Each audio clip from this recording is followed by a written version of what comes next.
संगीता, तू मेरी बड़ी बेटी है। मेरी दोनों बेटियों में से तुझे मैं सबसे ज्यादा प्यार करती हूँ। तू तो अच्छी तरह जानती है कि हमारे गांव में कोई काम नहीं मिल रहा, इसीलिए मैं शहर जा रही हूँ। तुम जो शहर चली जाओगी, बहन की देखभाल कौन करेगा? मेरी छोटी बहन रिया की उम्र तो अभी सिर्फ 10 साल है। वो तो तुम्हें छोड़कर बिल्कुल नहीं रह पाती है। वही तो मैं तुझे बता रही हूँ। अगर मैं शहर चली गई तो तू रिया को देख रेख करना।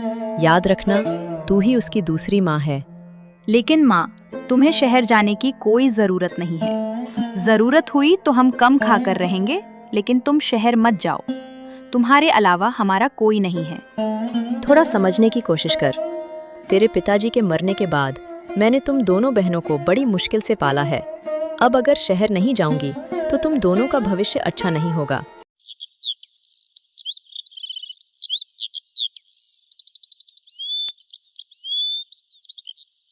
माँ, मैं तुम्हें छोड़कर नहीं रहूंगी। रिया, मेरी प्यारी बहन, माँ जब तक शहर में काम करेंगी तब तक मैं तेरी देखभाल करूंगी। तू मेरे पास ही रहना। ठीक है, तुम और मैं मिलकर सारा दिन गुड़िया गुड़िया खेलेंगे। वाह, अब मैं निश्चिंत होकर शहर काम पर जा सकती हूँ। मेरी अब कोई चिंता नहीं। मेरी दोनों प्यारी बेटियां घर पर रहेंगी।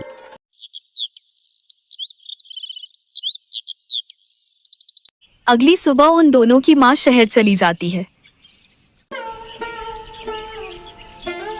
अरे रिया, तेरी माँ क्या शहर चली गई? तेरी माँ अब कभी वापस नहीं आएगी।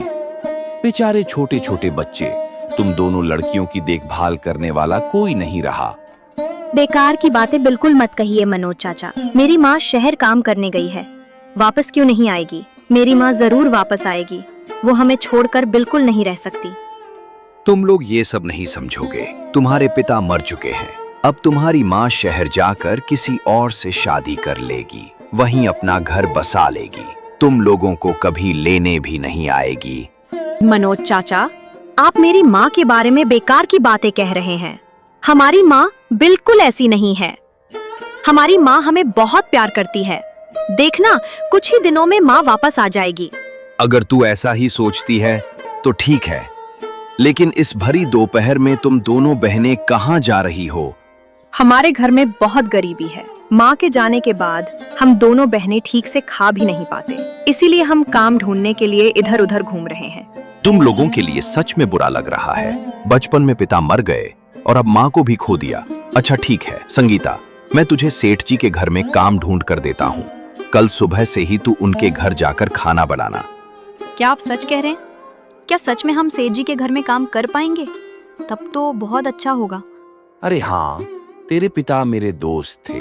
क्या मैं तुम लोगों की इतनी मदद भी नहीं कर पाऊंगा?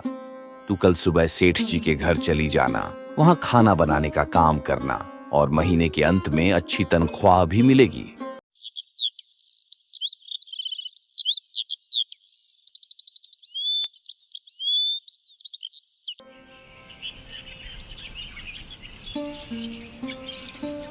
क्या बात है मनोज चाचा, आज सुबह सुबह आप अचानक मेरे घर और अपने साथ किसको लेके आए हैं? और क्या बताऊं, ये बहुत दुखी लड़की है। बचपन में पिता को खोया, माँ भी शहर काम करने गई और वापस नहीं आ रही। घर में बहुत गरीबी है, इसीलिए इसे आपके घर लेकर आया हूँ। ये क्या पागलों जैसी बातें कर रहे हो? क्या मेरा घर कोई धर्मशाला है कि तुम इसे आश्रय देने लेकर आए हो? नहीं, इस घर में इसकी जगह नहीं होगी। आप मुझे गलत मत समझिए, मैं इसे यहाँ आश्रय देने नहीं लाया हूँ। ये आपके घर में खाना बनाने का काम करेगी। इसके हाथ का खाना बहुत अच्छा है, आप लोग बिल्कुल मन भर के खा पाएंगे। ओह, तो ऐसी बात है। मैं तो सोची थी कि तुम इसे यहाँ आश्रय देने लाए हो। आप चिंता मत कीजिए, मैं आपके घर में बहुत मन लगाकर खाना बनाऊंगी। एक बार मेरे हाथ का खाना खाकर ही देखिए, जिंदगी भर स्वाद याद रहेगा। अरे मनोज चाचा, ये लड़की तो बहुत बातें करती है। मैं अपने हाथों से तुझे खाना बनाना सिखाऊंगी। याद रखना, तेरे सेठ जी अंकल खाने के मामले में बहुत नखरे वाले हैं। अगर खाने का स्वाद नहीं होता तो बहुत गुस्सा हो जाते हैं। आप बिल्कुल चिंता मत कीजिए सेठानी जी, मैं बहुत मन लगाकर आप लोगों के लिए खाना बनाऊंगी। आप लोगों को मेरे खाने में कोई कमी नहीं मिलेगी। ठीक है, अब जा रसोई में जाकर सब कुछ एक बार देख ले, फिर मैं तुझे धीरे धीरे सिखा दूंगी।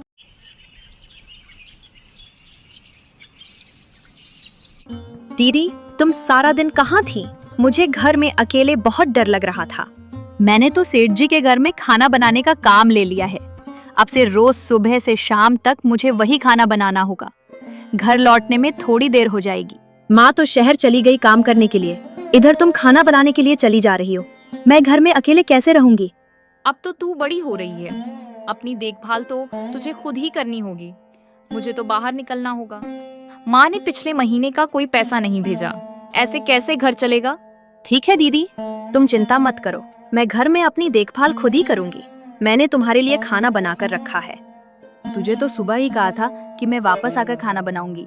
तूने बेकार में क्यों कष्ट किया? तुम मेरे लिए बाहर इतना परिश्रम करोगी और मैं तुम्हारे लिए इतना भी नहीं कर सकती। तुम चिंता मत करो दीदी, अब से घर का सब जिम्मेदारी मेरी है। मेरी प्यारी बहन, तू घर के अंदर का काम संभालना और मैं बाहर का संभालूंगी। देखना, हमारे घर में कोई कमी नहीं आएगी। अच्छा दीदी, गांव में सब कहते हैं कि माँ अब कभी वापस नहीं आएगी। क्या ये सच बात है? माँ के लिए मुझे बहुत दुख होता है। माँ के बारे में तू बिल्कुल मत सोच। माँ काम मिलने पर गांव वापस आएगी और हमारे साथ ही रहेगी। अब जा तू मेरे लिए थोड़ा खाने का इंतजाम कर। पूरा दिन मैंने कुछ भी नहीं खाया। तुम स्नान करके आओ, मैं तुम्हारे लिए खाना परोस रही हूँ।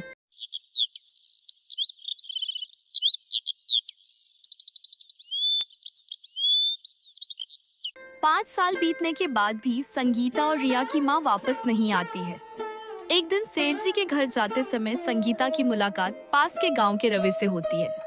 क्या बात है संगीता, तुम सुबह सुबह सेठ जी के घर काम के लिए जा रही हो?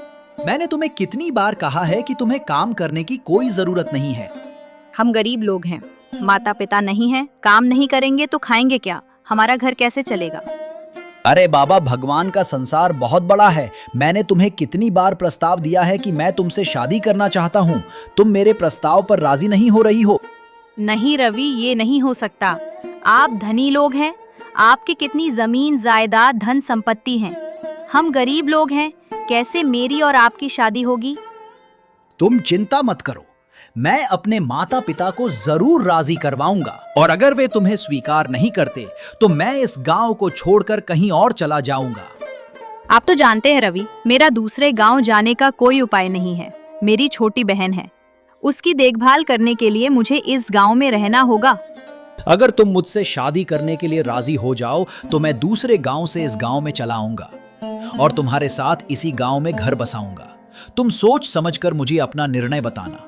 ठीक है, मुझे थोड़ा सोचने का मौका दीजिए, मैं आपको जरूर बताऊंगी।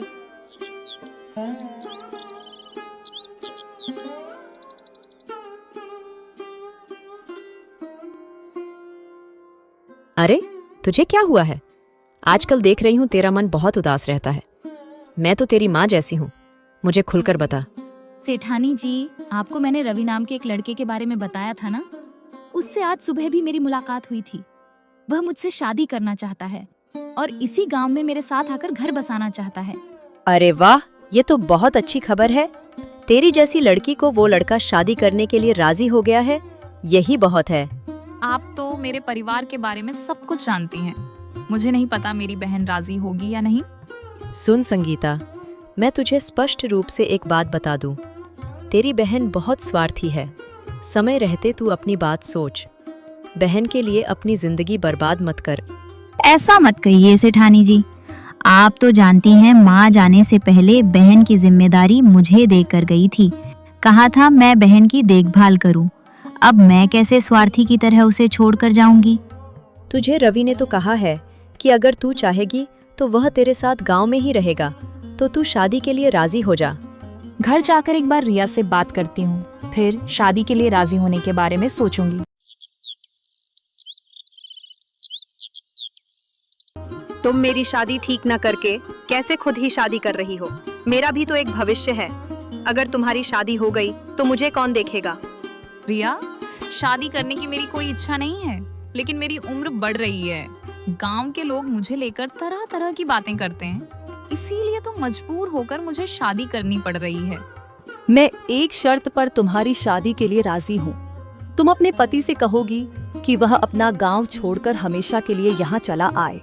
हम तीनों हमेशा एक साथ रहेंगे। तू चिंता मत कर, मैं तुझे छोड़कर कहीं नहीं जाऊंगी।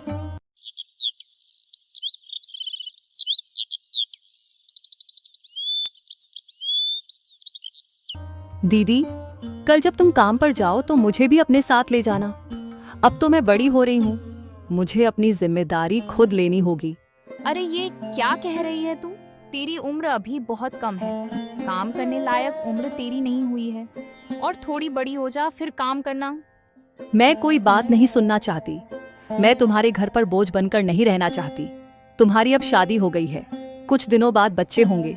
तुम कब तक मेरे लिए लोगों के घरों में काम करती रहोगी? एक काम करो, तुम मुझे अपनी जगह कोई काम दिलवा दो। क्यों कह रही है ऐसी बात? तेरे जीजाजी ने तुझे कभी कुछ नहीं कहा। वह तुझे अपनी बहन की तरह प्यार करते हैं। उन्होंने कहा है कि तुझे एक बहुत अच्छी जगह शादी करवाएंगे। तुझे बाहर लोगों के घर में काम नहीं करना पड़ेगा। मैं काम करना चाहती हूँ, किसी का बोझ बनकर नहीं जीना चाहती। इतना जब कह रही है तब ठीक है। मैं तुझे सेठ जी के घर में एक काम दिलवा दूंगी। हम दोनों बहनें एक साथ उसी घर में रहेंगे। अगली सुबह संगीता अपनी छोटी बहन रिया को सेठ जी के घर ले जाती है। अरे, आज तुझे आने में इतनी देर क्यों हुई? कल रात ही तो तुझे कहा था कि तेरे चाचा जी आज शहर जाएंगे, और साथ में तू किसे लेकर आई है? सेठानी जी, आपको मैंने अपनी छोटी बहन रिया के बारे में बताया था ना। ये मेरी छोटी बहन है। आप इसे एक काम दिलवा दीजिए। आपका कितना बड़ा घर है, कितने तरह के काम करने वाले लगते हैं। अगर आप इसे एक काम दिलवा देती तो बहुत मदद होती। अचानक तेरी बहन को काम की जरूरत क्यों पड़ गई? मैंने तो सुना था कि तू इसे अच्छी जगह शादी करवाने की कोशिश कर रही है। कुछ दिनों पहले मेरी शादी हुई है। मेरे पति के घर में अब ये बोझ बनकर नहीं रहना चाहती।